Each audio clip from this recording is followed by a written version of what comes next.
Hello,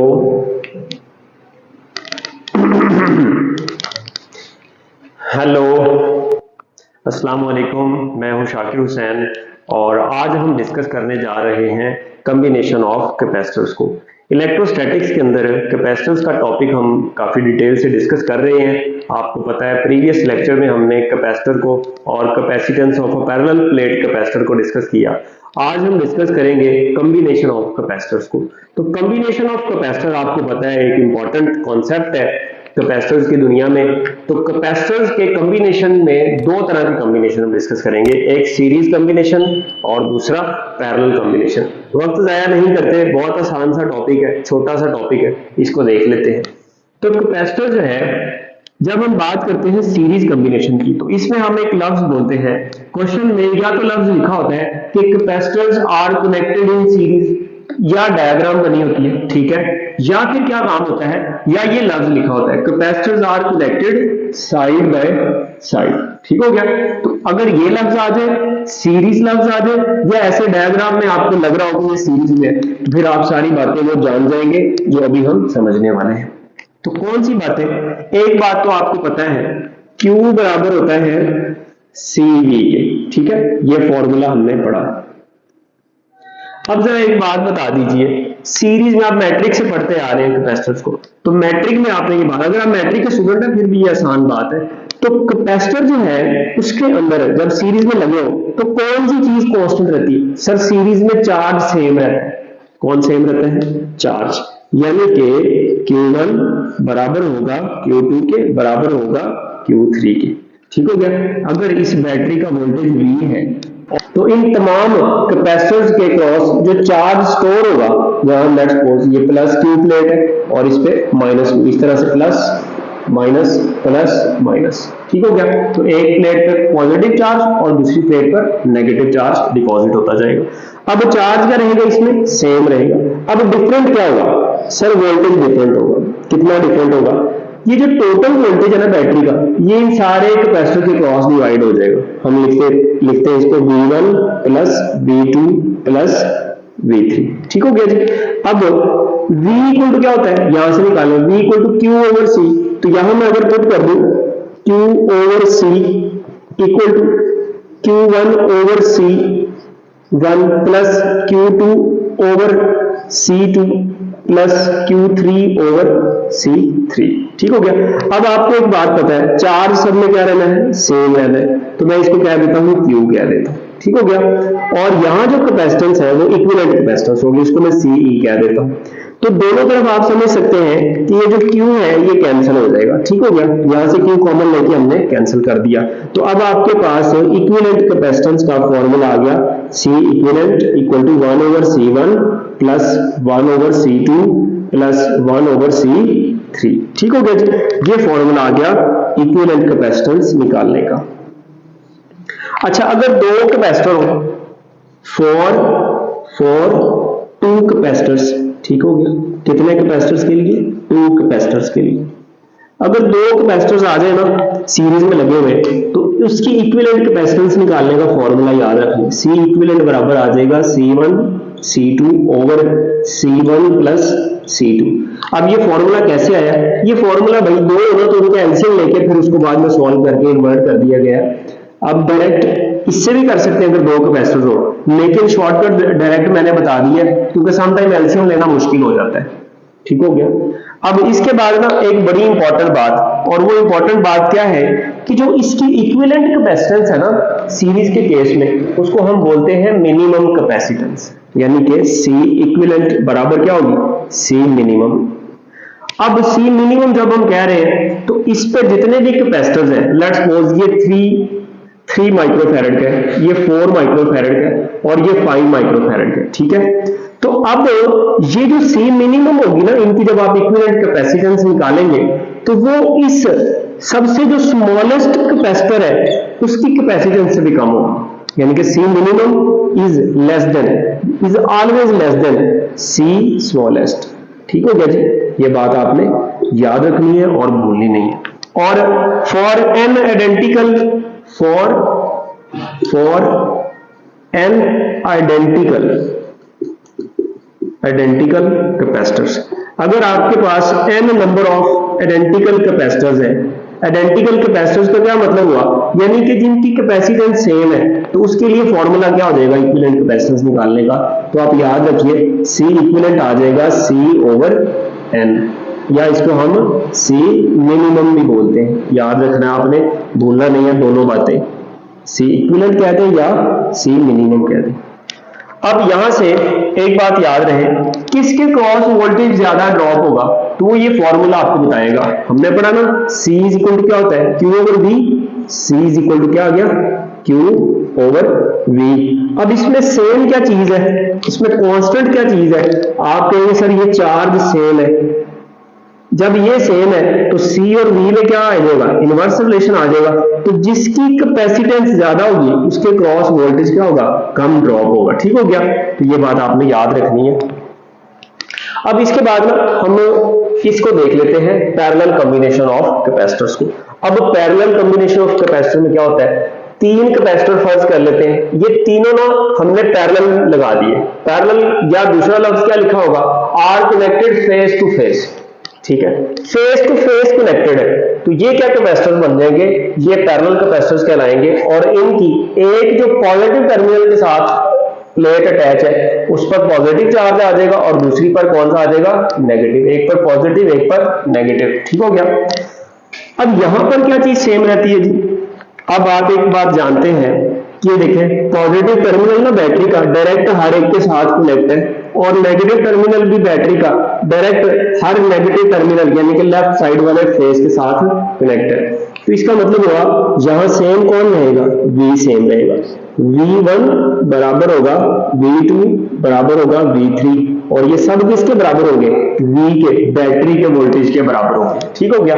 और अब different यहां पर क्या होगा सर, यहां पर डिफरेंट अब चार्ज हो जाएगा। ठीक हो गया, तो जो टोटल चार्ज है वो डिवाइड हो जाएगा, Q1 plus Q2 plus Q3, और Q इक्वल टू क्या होता है, C भी होता है ना, तो यहां C equivalent into V equal to C1V plus C2V plus C3V।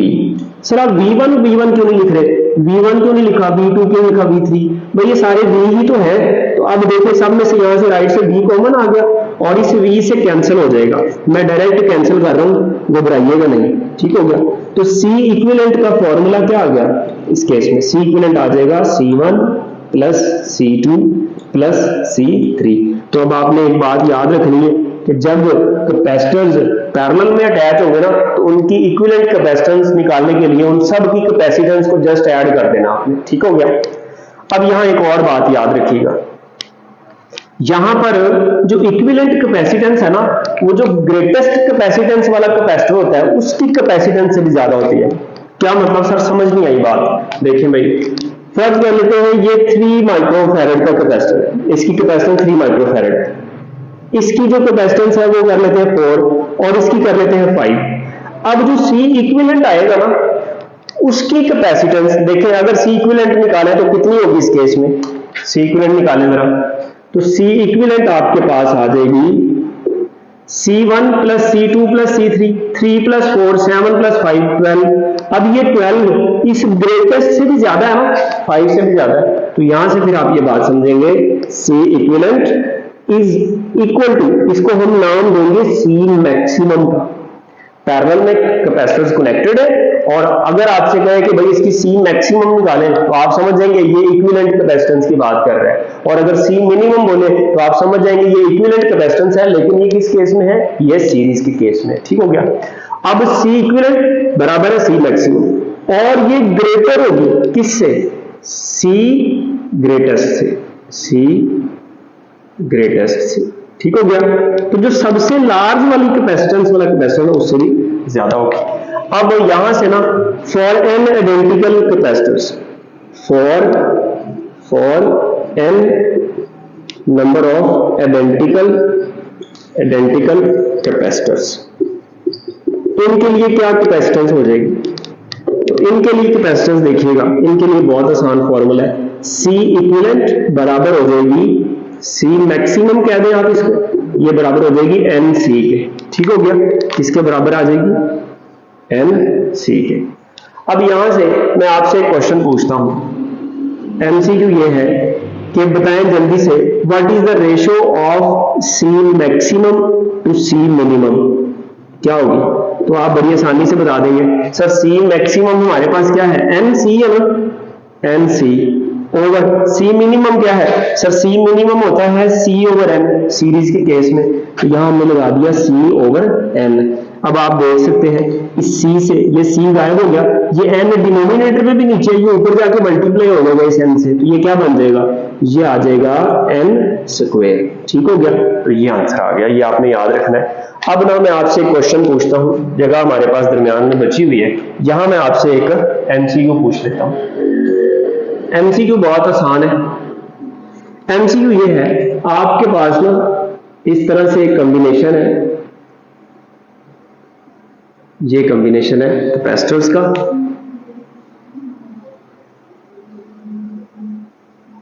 ठीक हो गया जी, ये कॉम्बिनेशन आ गया कैपेसिटर्स का। अब हर कैपेसिटर की कैपेसिटेंस C है, ठीक है, तो ये A टर्मिनल है और ये कौन सा है, B टर्मिनल। जल्दी से बताएं C इक्विवेलेंट कितनी होगी, ठीक हो गया, क्या बताना है, C इक्विवेलेंट कितनी होगी। आंसर मैं दे दूं, आंसर मैं आपको बताता हूं, ऑप्शंस बता रहा हूं। ऑप्शन ए है 2C हो जाएगी, ऑप्शन बी भी लिख लेते हैं, C भी लिख लेते हैं और डेल्टा भी लिख लेते हैं। इसमें आ जाएगा C हो जाएगी 4C हो जाएगी, C/2 हो जाएगी। हाँ जी बताइएगा जरा, सॉल्व करें इसको, जी सर कर दे सॉल्व, आपने भी कर लिया होगा। अब देखिएगा इन दोनों को देखें, ये सीरीज में, ये पैरेलल में, ये दोनों सर सीरीज में, तो अब इनकी इक्विवेलेंट कैपेसिटेंस कैसे निकालेंगे सर, ये देखें दो की कैपेसिटेंस निकालनी हो ना, तो C1 C2 over C1 plus C2, ठीक है, तो C1 ऐसे भी आप निकाल सकते हैं, या फिर आप इस फॉर्मूला से ये 1 over C equivalent 1 over C1 plus 1 over C2, तो इन दोनों की जो C इक्विवेलेंट आ जाएगी, वो मैं डायरेक्ट कर रहा हूं, C इक्विवेलेंट 1 मैं इसको कह रहा हूं, वो आ जाएगी C into C over C plus C। अब ये ऐसा क्यों हुआ, देखें C1 C2 over C1 plus C2, तो C1 भी C है और C2 भी C है, तो अब यहां पर आ जाएगा हमारे पास, ये क्या आ जाएगा, ये आ जाएगा C स्क्वायर ओवर 2C, एक C से एक C गायब हो गया, तो CE1 किसके बराबर आ गया, C/2 के। शाबाश। अच्छा अब जल्दी से बता दें, फिर ये CE2, इन दोनों की इक्विवेलेंट कैपेसिटेंस, इन दोनों को देखें, ये दोनों भी तो सीरीज में है, इनकी इक्विवेलेंट कैपेसिटेंस क्या आ जाएगी, वो भी यही आ जाएगी, CE2 कह देता हूं उसको, वो भी क्या आ गई, C/2। अब हमने क्या, इन दोनों की इक्विवेलेंट कैपेसिटेंस निकालनी थी, हमने इस पूरे सर्किट की, पूरे कॉम्बिनेशन की हमने इक्विवेलेंट कैपेसिटेंस निकालनी। अब वो कैसे निकालेंगे, अब यहां पर आपके पास आ गई है, इधर आपके पास इक्विवेलेंट कैपेसिटेंस आ गई है C/2, यहां भी कितनी आ गई है, C/2। अब C/2 और C/2 दोनों किस में है, पैरेलल में है, ठीक है। अब जब पैरेलल में हो तो क्या काम करते हैं सर, ऐड कर देते हैं, ले जी अब आखिरी काम है इन दोनों को ऐड करना, तो C इक्विवेलेंट आ गया C/2 plus C/2, C/2 half plus half 1 नहीं हो गया, तो C इक्विवेलेंट किसके बराबर आ गया, C के बराबर आ गया। शाबाश। कौन सा ऑप्शन बन रहा है सर, बीटा ऑप्शन, ठीक हो गया जी, तो बीटा ऑप्शन करेक्ट हो गया। एक और MCQ करते हैं, बल्कि एक दो MCQ और करते हैं, उसके लिए पहले मैं कुछ हिस्सा रेज कर लेता हूं, एक आध MCQ डिस्कस करते हैं। MCQ मैंने आपके सामने लिखा है, ये एक कॉम्बिनेशन ऑफ कैपेसिटर आपको गिवन है, आपको यहाँ 4 कैपेसिटर नजर आ रहे होंगे, ठीक है, इनको मैं कह देता हूं C1 C2 C3 और C4। तो आपसे ये कहा जा रहा है कि अगर हर कैपेसिटर की कैपेसिटेंस कितनी हो, 1 माइक्रोफैरड हो, तो आप फाइंड करें इक्विवेलेंट कैपेसिटेंस फाइंड करें, और दूसरी चीज and charge across each capacitor, और हर कैपेसिटर के क्रॉस चार्ज कितना होगा। अगर ये जो बैटरी है ना, ये वाली बैटरी, ये 10 वोल्ट की बैटरी, तो बताएं हर प्लेट, हर कैपेसिटर के क्रॉस चार्ज कितना हो, सारी बातें आपने बतानी। अब इसका हम सॉल्यूशन करेंगे डायरेक्ट, ठीक है, आंसर भी मैं आपको मतलब ऑप्शन भी दे सकता हूं, लेकिन ऑप्शंस की तरफ फिलहाल नहीं जाते।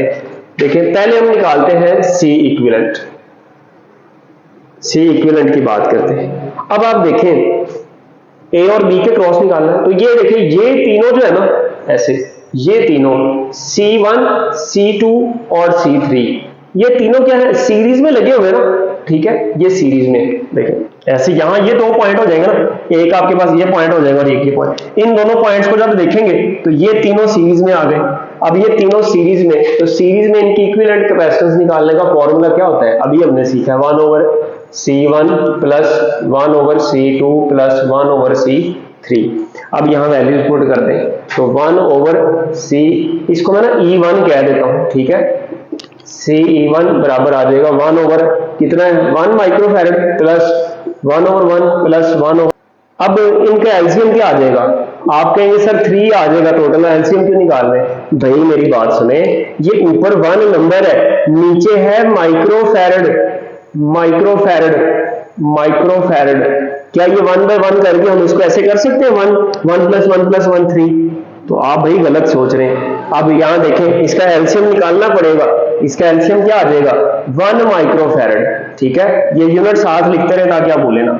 1 माइक्रोफैरड आ गया, इससे मल्टीप्लाई किया कट गया 1 आ गया, प्लस इससे मल्टीप्लाई किया कट गया 1 आ गया, प्लस इससे मल्टीप्लाई किया तो कट गया ये 1 माइक्रोफैरड, तो 1 बच गया।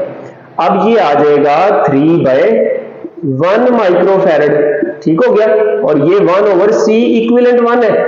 आपने C इक्विवेलेंट निकालने, दोनों को इन्वर्ट कर दें, तो C इक्विवेलेंट 1 बराबर आ गया 1/3। अब ये माइक्रोफैरड ऊपर चला गया माइक्रोफैरड। बात समझ रहे हैं?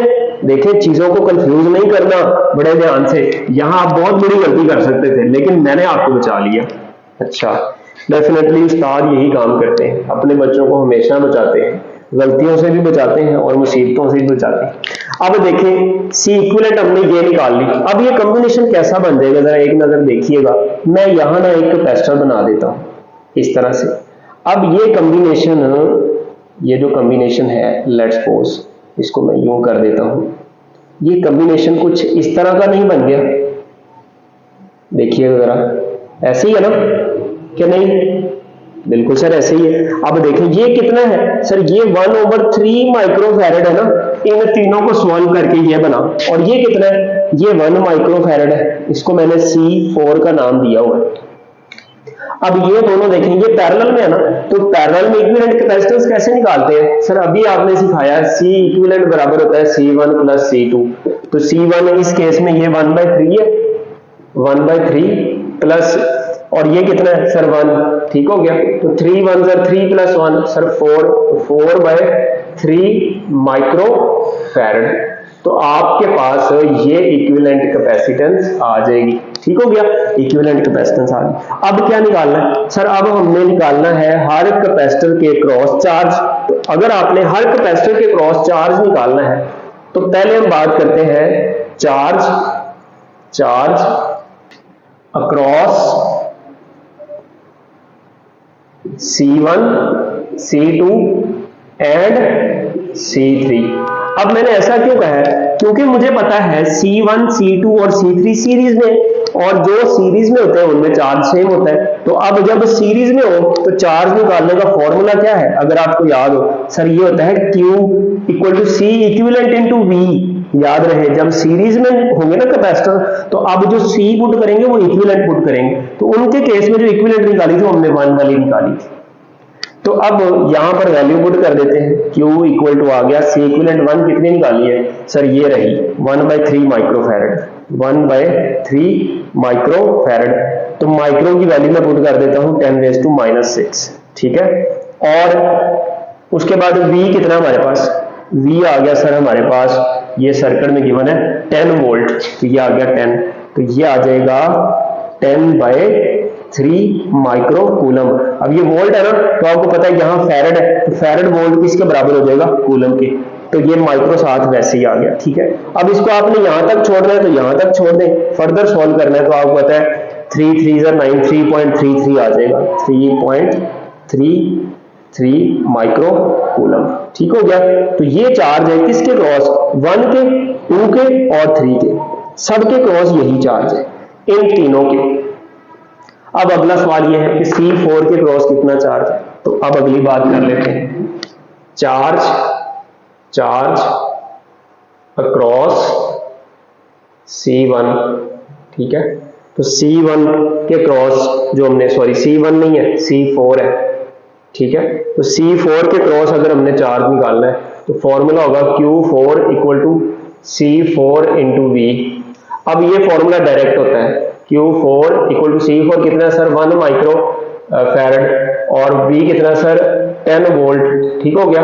तो अब ये आ जाएगा 10 माइक्रो कूलम, ठीक हो गया जी। Q4 इतना आ जाएगा, इसमें हम डायरेक्ट यूज करते हैं। Q1 होता पैरेलल में हम ना 1 डायरेक्ट यूज करते हैं। Q1 होता तो ये Q1 बराबर होता है C1V के, Q2 होता तो Q2 बराबर होता है C2V के, ठीक हो गया।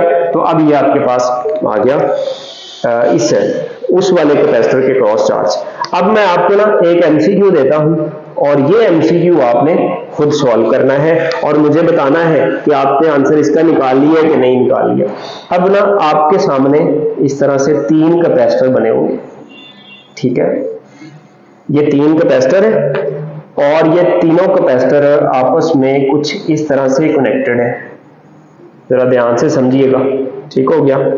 अब ये जो है ना ये कनेक्ट है इसके साथ यहां और ये कनेक्ट है इसके साथ यहां, ठीक हो गया।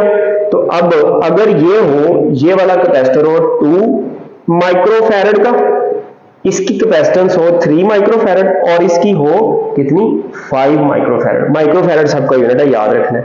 तो आप बताएं what will be equivalent capacitance across A B C, equivalent आप बताएं, ठीक है। ऑप्शंस मैं लिख देता हूं। ए है हमारे पास कितना 1/10 और बी है आपके पास 10 और सी है आपके पास 1/2।